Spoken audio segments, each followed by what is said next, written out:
Այն հետազոտությունները, որոնց կարիքն ունեն պետական մարմինները, բայց քաղծառայողներն անել չեն կարող, կիրագործեն գիտնականները։ Բարձրագույն կրթության և գիտության կոմիտեն գերատեսչություններից ստացել է հայտերը և հայտարարել մրցույթ, ընտրելու այն գիտական խմբերին, որոնք պատրաստ և ունակ են լուծելու դրանք։ Առողջապահության նախարարություն, արտաքին գործերի նախարարություն, էկոնոմիկայի նախարարություն, շրջակա միջավայր, ԲՏԱ նախարարություն եւ այլն, քաղաքապետարան, կադաստր, քաղաքաշինության կոմիտե, շատ տարբեր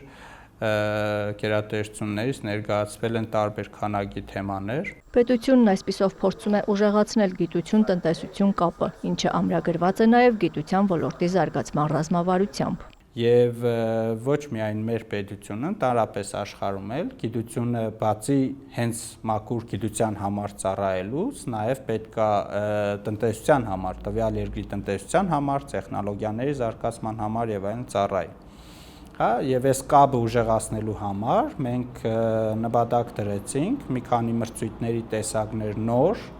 ստեղծել եւ եղած մրցույթները վերաիմաստավորվել։ Գերատեսչություններն ընդհանուր առմամբ ներկայացրել են 90 թեմա։ Գիտնականները մինչև փետրվարի 27-ը ժամանակ ունեն հայտարարված դրամաշնորհային մրցույթին դիմելու համար։ Գիտական հետազոտություններ ստանալու ամենաշատ հայտ ներկայացնողներից մեկը էկոնոմիկայի նախարարությունն է։ Մենք իրականացնում ենք համակարգային փոփոխություններ եւ անցում դեպի գիտելիքահենք տնտեսություն։ Հաջողում են այն երկրները, որոնք կարողանում են գիտական արդյունքը ինտեգրել տնտեսության մեջ եւ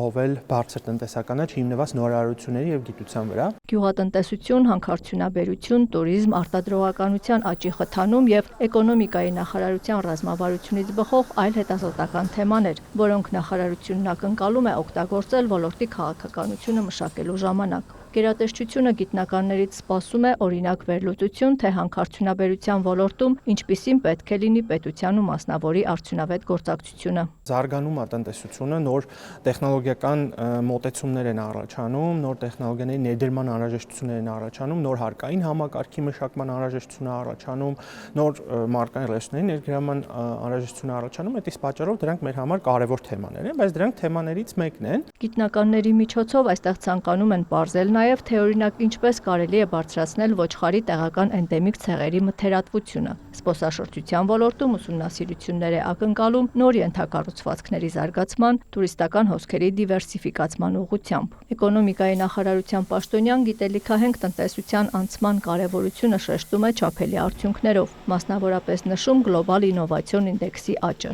2025 թվականի տվյալներով Հայաստանը 139 երկրների շարքում զբաղեցրել է 59-րդ հորիզոնականը, նախորդ տարվա 63-րդ հորիզոնականի համեմատ, եւ միջինից բարձր եկամուտ ունեցող 36 երկրների շարքում զբաղեցնում է 11-րդ հորիզոնականը։ Աննա Զախարյան, Արման Թովմասյան, լուրեր։